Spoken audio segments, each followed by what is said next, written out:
कोणाला? गजा भाऊ ना. हो बसा ना तुम्ही.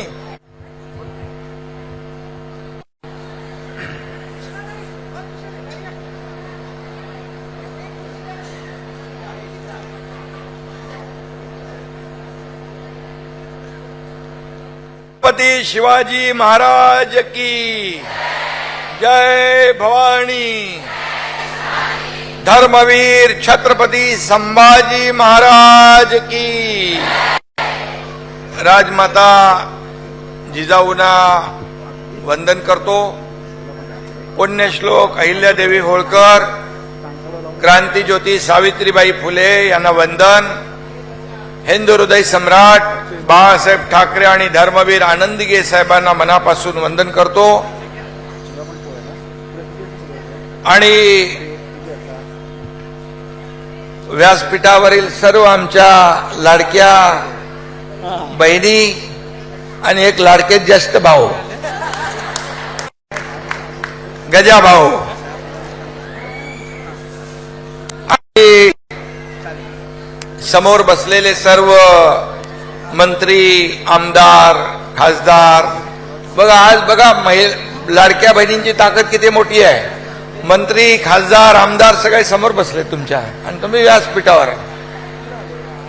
आज आमच्या लाडक्या बहिणींचा दिवस आहे आणि म्हणून अगदी बघा इकडे खाली फर्स्ट फ्लोर आहे, सेकंड फ्लोर आहे, सगळीकडेच लाडक्या बहिणी एकवटल्या आहेत.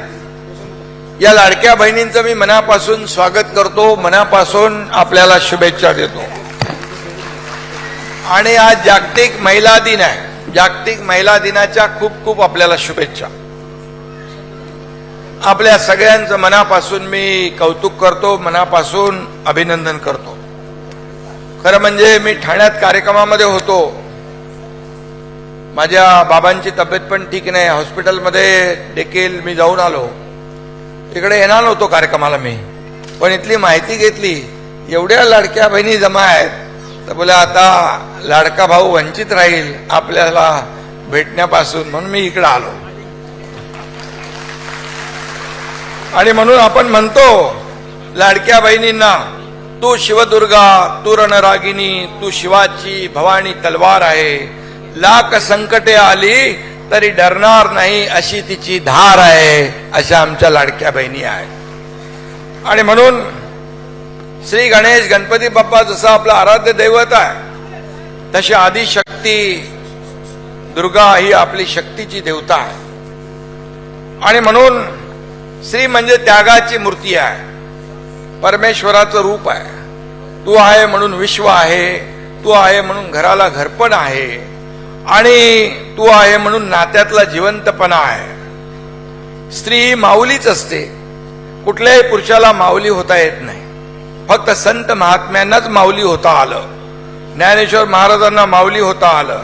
माऊली पदवी मिळवणं सोपी गोष्ट नाही आहे. त्यासाठी कर्तृत्व आहे, त्याग आहे, अगदी संयम आहे, सहन करण्याची शक्ती आहे. या सगळ्यामुळेच माऊली होता येतं. असं माऊली होणं सोपं नाही आहे. आणि म्हणून या सर्व तुम्हा माऊली समोर मी आज नतमस्तक होतो. आपल्या सगळ्यांना मनापासून वंदन करतो.